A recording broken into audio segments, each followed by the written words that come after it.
it's officially summer, which is actually the season that I dread the most. Me and hot weather, we just don't work well together. So let's escape into the Animal Crossing universe together, where summer's just catching bugs, collecting shells, and watching the fireworks. Let's also make the most of it and recreate some of my favorite delicious looking foods from the game, Summer Edition. That means lots of bright, fresh, and fruity flavors, perfect for the warmer weather. So get comfy, relax, and let's head over to my island.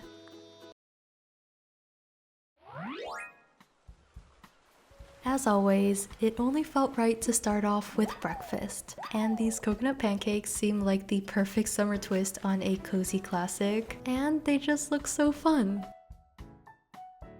The night before, I got started on the coconut syrup that we'll use to drown our pancakes in later. In a saucepan, I placed some coconut milk and sugar and stirred that together along with some cornstarch, corn syrup, vanilla, and a bit of salt.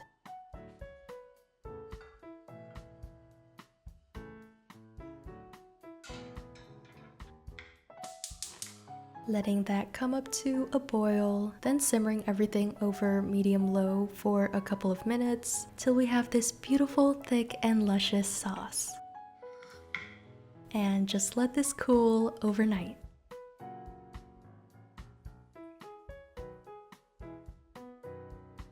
It's the next morning, so let's make our pancakes. Let me know if you agree, but rather than the classic American pancake, these look more like those super fluffy Japanese pancakes, which also just sound tastier too.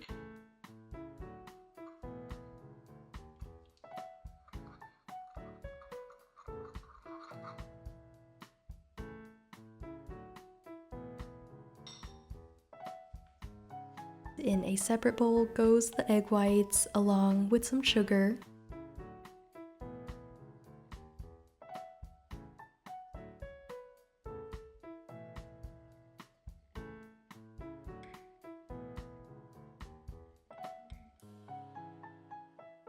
Whisk together to stiff peaks. Then the two get gently folded together. A big emphasis on gently here, otherwise your pancakes will look a little more like scrambled eggs. That's our batter done though.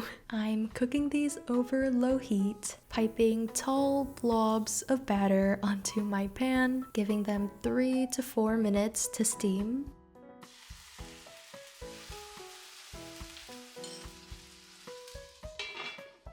Piping on another layer of batter, giving them another 2 minutes, and this is where everything decides to go wrong. First, my camera starts falling, then my lid isn't tall enough, so I started getting flashbacks to the pancakes in my first Animal Crossing video, and then, yup, I also forgot to grease the pan. Yay! Attempt number 2. We're using a non-stick pan just in case. And you have no idea how incredibly happy and relieved I was in this moment. I actually think they turned out okay.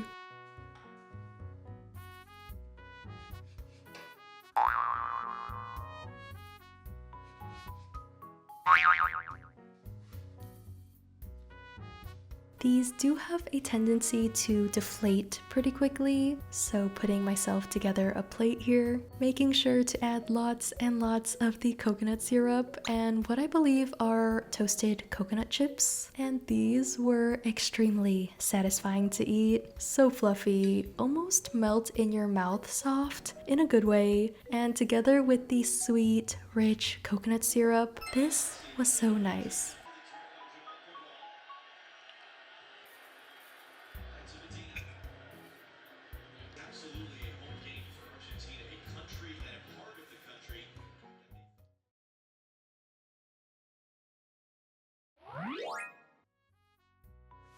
This next one is a lot simpler and what I think is a perfect summer recipe. Up there with Brewster, I absolutely adore Pascal. What a sweet and wise little guy. So whenever he asks for my scallops, I can never find it in myself to actually say no to him. I mean, just look at him. So this carpaccio di capesante, or scallop carpaccio, is dedicated to my man Pascal. Here, I'm thinly slicing these beautiful fresh scallops.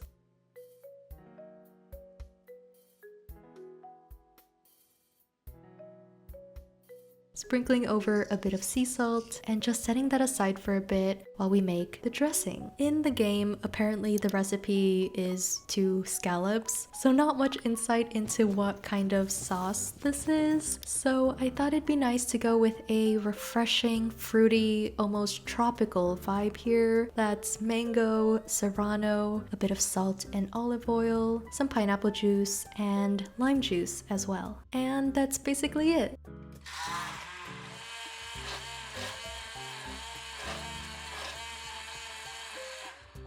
Trying my best to plate this as close to the game as I can here. Finishing it off with some olive oil, some greens, and tomato. And this was so delicious. So light and fresh, and the sweet scallops with the tangy, slightly spicy sauce is such a fun pairing. I really enjoyed this one.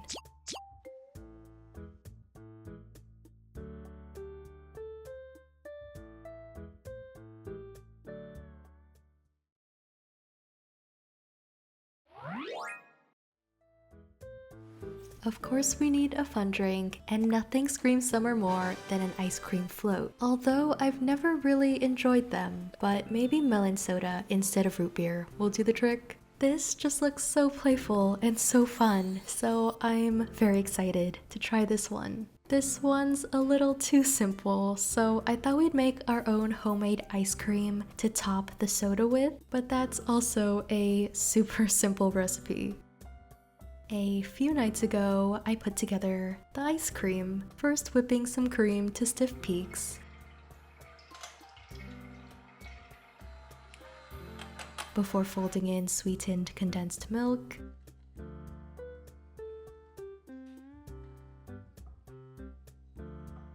and I'm just doing vanilla here, but play around with the flavors, go crazy, and that's literally it. This just goes into the freezer. Again, super simple.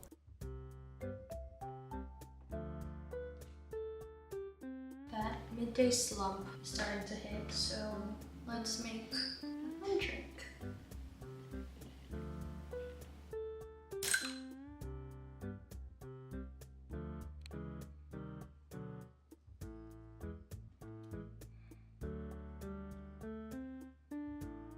I made a quick stop at the thrift store to try and find a similar cup to the one in the game for maximum accuracy, but the closest thing I could find was this festive Christmas glass, so I guess you'll be seeing this cup again around December time. But I like to fill the cup most of the way up with lots of ice, making sure to leave room for a big scoop of ice cream on top. This was super messy. Per usual, I was way too generous with my pouring, but I actually really love this. As the ice cream melts, it turns this pretty pastel green, and it was surprisingly very refreshing, and somehow not overly sweet and decadent. Although it wasn't my favorite growing up, this felt super nostalgic, like I was on summer break again. I would highly recommend trying this one. Super, super fun.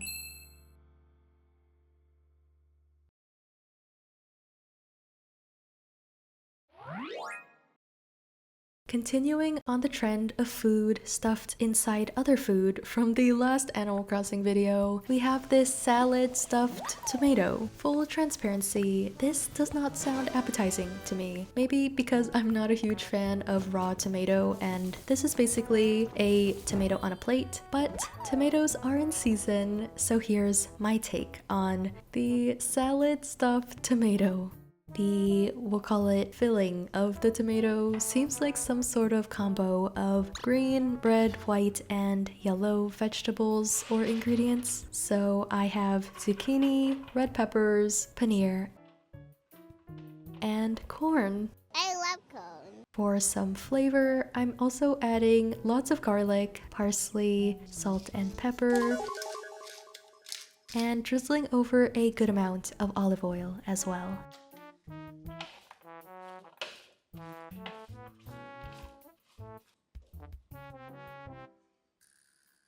Let everything roast in the oven for 10-ish minutes, and in the meantime, we can prep our tomatoes. I found these gorgeous on the vine tomatoes that reminded me of the actual tomato plant in the game, and for some reason, I decided I wanted to keep them intact. So carefully slicing off the tops of each tomato here, then scooping out their guts. Maybe there's a less gross way to say that. Oh my god, what is that? Oh my god! What is that?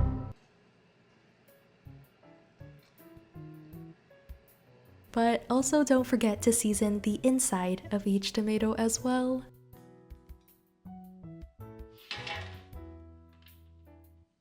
Then I'm filling our tomato carcasses with the filling, almost overfilling them a bit and allowing them to roast for another 20 or so minutes, just until the tomato softens a bit. I think these turned out so cute. I'm not sure how accurate they are to the game though, but they did taste really nice. Super fresh and bright for summer with all of these simple roasted veggies. Oh, and also if anyone ever tries an actual salad stuffed tomato, please let me know how that tastes. I'm actually really curious now.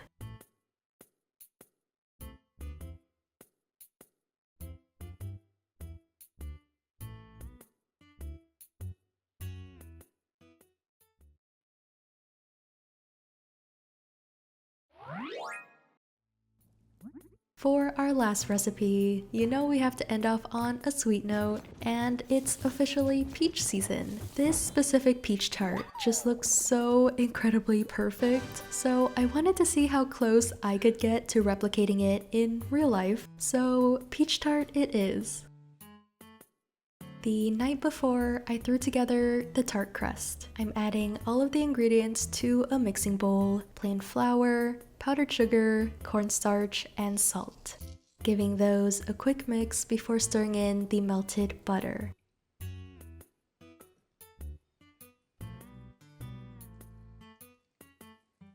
Until it looks something like this, super crumbly, and that's the only synonym I can think of right now. Now I'm crumbling the dough into my tart pan, sort of pressing and smushing it all into all of the little crevices.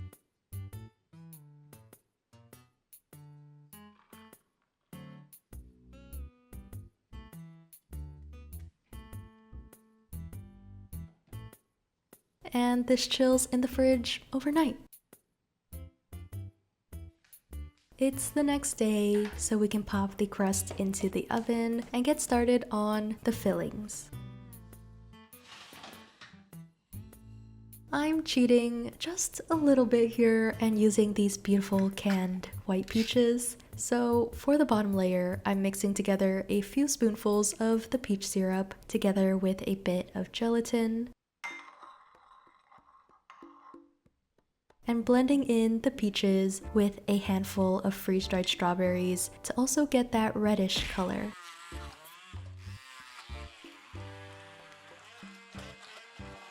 Once the jam is nice and smooth, we can spread that onto the bottom of the baked and cooled tart shell and pop that into the freezer while we make the cream filling. Going for a sort of peaches and cream vibe here. In a small bowl, I'm mixing together some mascarpone along with some sugar and some vanilla.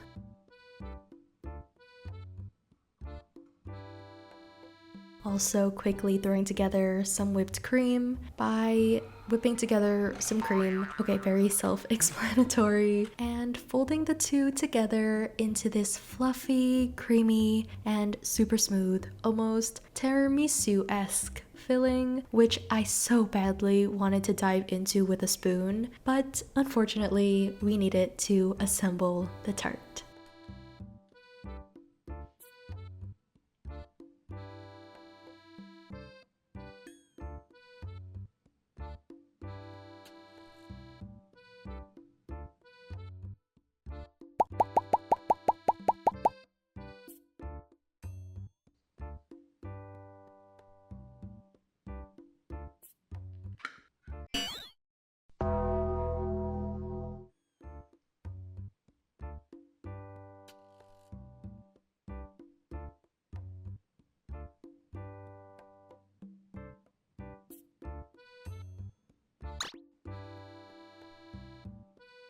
I am so proud of how this one turned out. I just love how delicate and whimsical it looks, and it's also really fun to eat. It didn't feel heavy or overly rich, but the buttery crispy crust together with the velvety smooth cream and the sweet jam and the juicy peaches all together just so perfect for the summertime.